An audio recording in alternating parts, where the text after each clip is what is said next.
Hello everybody. In today's video, I am going to talk about King James and his England, Jacobite England, and the ruling ideologies of King James, the religious ideals, the plays written during his time, the general ideas of kingship during the rule of King James. King James had been crowned the King of Scotland at the age of 1 in the year 1567. He became the King of England from 1603 and ruled till 1625 when he died. And he was the first Stuart king. He united England and Scotland under his single-head monarchy, and King James believed in religious tolerance to a certain extent.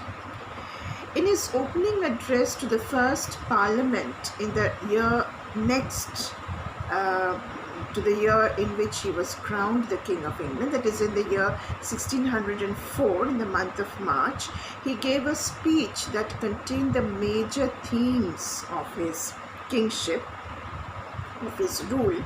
He took the occasion to expound some of his theories of kingship.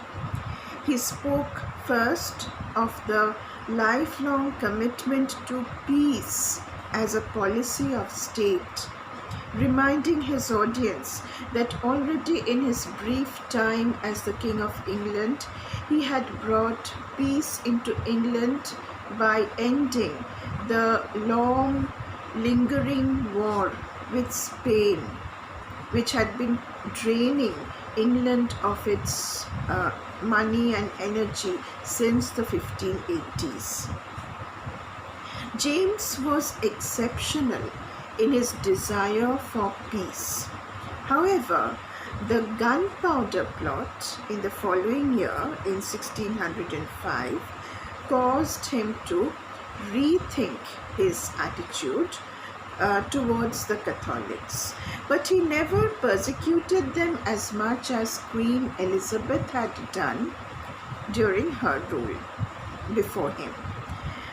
Preferring to believe that they could be more effectively converted by arguments in divinity than by force.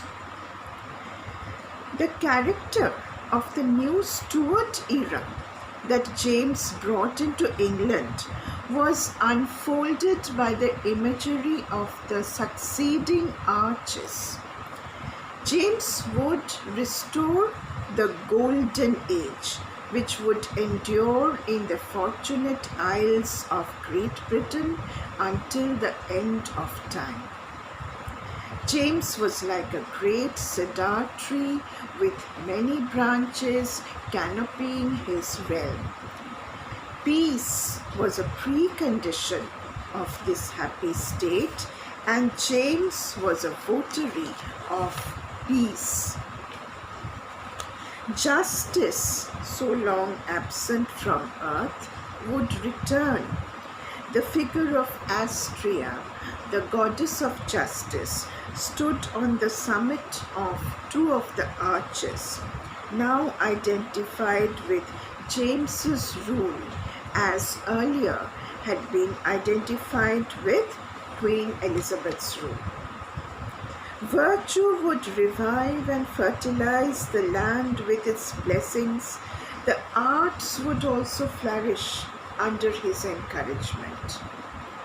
The image of England as a paradise of arts and liberal arts was most attractively figured in a rustic arch leafy with first fruit-bearing trees, where peace and prosperity stood on either side and sat at ease, flanked by the 9 muses and the 7 liberal arts. The music that broke out wherever the king went was a symbol of the harmony that King James had brought into England. In addition, two other factors, divine wisdom and divine providence, were seen to counsel and support the king. King James's contribution to arts himself was quite liberal. He had by this time quite prolifically written many writings. He had written several political treatises. He had written an extensive body of poetry, both religious and secular, and a book on witches called Demonology in 1597. He was proud of his reputation for learning. All the Tudor and Stuart rulers were very enthusiastic about learning. They loved learning. But King James was the most erudite of all. He had written about the divine right of kings in the True Law of Free Monarchies, written in 1598, and his most rounded book on statecraft was Basilicon Doron in 1599. Here, in this book, he wrote about the divinity that is inherent in kingship and the humanity that belongs to the person of the king.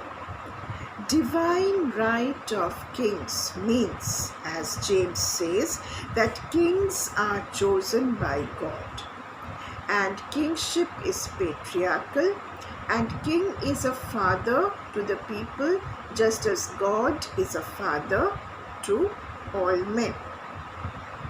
However, this concept would later be challenged in the Parliament when because the concept of sacred monarchy did not mix well with the concept of elected assembly.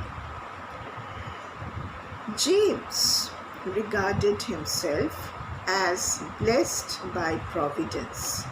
He was fond of recollecting how he had been miraculously preserved from death in both the Gowrie conspiracy and in the gunpowder plot, both of which were attempts to murder the king.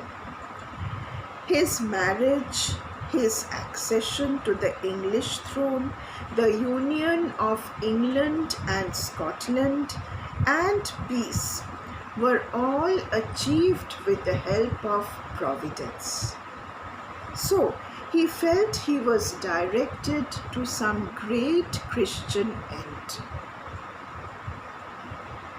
However, one aspect of religious experiences connected with this belief, which was reflected in the drama of the period, was Calvinism.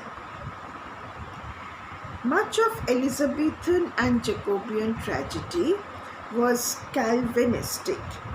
The tragic hero makes the discovery that he is destined to damnation. Calvinism is when the man realizes that his destiny is written, and whatever he tries to do, he cannot change what is destined for him. Even if he is given his chances of self-will or circumstances and his own chances, yet whatever is written will happen to him. This is Calvinism.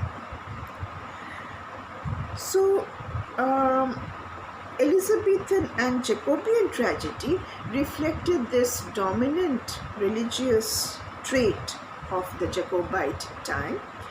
Dr. Faustus by Christopher Marlowe, for example, is a man whose fate is damnation, and even though he repents his actions at the end of the play and calls on Christ to seek to save his soul, it is all in vain. Christ's blood floods the firmament, but not a drop of Christ's blood falls on Faustus and he is taken shrieking to hell. Macbeth is another tragedy for damnation written for King James, who himself was a Calvinist. The language of the play is filled with references to heaven and hell, and Macbeth discovers that he is fated to be a creature of the devil and is marked for damnation, experiencing its desolation even in life. Hamlet, too, is a tragedy of a man who, for all his nobility of thought and virtue of principle, finds himself numbered among the rejected. At the climax of the tragedy, the hero recognizes that while he has believed that he has been in control of his destiny had been unutterably allotted to him by God. Vindice, in the Revenger's tragedy, comes to realize that he is not superior in virtue to the palpably damned inhabitants of the court, but is as depraved as they are. He recognizes that his fascination with lust and vengeance is a sign of polluted soul. Beatrice, in The Changeling, believes she is, as her name suggests, blessed and cannot be infected by vice. But the action reveals that far from being one of God's elect, she is damned. Her affinity with the devilish De Flores was a sign of her true nature. Webster's tragedies portray a world almost totally inhabited by a race of damned people. Ford's heroes, too, act in a Calvinistic world where their destinies are preordained, and the pattern of action shows them moving nobly and stoically towards their end. They know this end is inevitable, and even if there are motions of chances and self-assertion, it is of no use. Tragedies are cautionary tales. Macbeth, with its Scottish themes, its witchcraft and theological interest, was written specially for King James. Other such plays were Measure for Measure and Cymbeline, which were also written for King James. Sejanus and Catiline were Roman plays filled with Jacobean politics and comments on behavior at James's court. There was corruption at James's court also. The succession of favorites that he fawned over, the love affair with Buckingham that he carried on in public, his crude and often contemptuous behavior towards women did not go down well with observers. Complaints abounded about his drunkenness and slovenliness, and about his evasion of state business in favor of hunt. Prodigal spending, excessive reliance on favorites, indiscriminate creation of titles helped to make his court a byword for corruption, and this has been reflected in many of the Jacobite plays, including Webster's The Duchess of Malfi, which utilizes the equally corrupt Italian court as a setting. There were many movements to fight corruption, and this corruption was known as Antichrist, and there were movements to fight this Antichrist situation. One such movement was the Diggers movement. In April 1649, Winstanley and a group of comrades began to plant and manure the wasteland at George's Hill at Surrey, and they began to dig a certain amount of wasteland in spite of tremendous opposition from the landowners. Winstanley used the Bible to show that God the Creator has become spirit with a capital S, and reason dwells in every man and woman. But in most men and women, reason is darkened by covetousness, which is serpent within the Eden of man's mind. This was a political theory from Bible during the time of King James. King James himself was the author of the authorized version of the Bible. In Winstanley's mythical scheme, the fall of man took place when one man first engrossed a piece of common land and claimed it to be his own. Fall, he says, repeats itself endlessly in every act of possession and exclusiveness. The public preachers have cheated the whole world by telling us of a single man called Adam who ate a single forbidden fruit, that is the apple, and brought woe and sin and death upon mankind. But more truly, he says, you are the man and woman that hath eaten the forbidden fruit. When self-love began to arise in the earth, then men began to fall. All this is part of the Antichrist movement, with the dominant Jacobite belief that Christ was a symbol of love and fellowship and had the power to restore the pristine simplicity and contentment of man.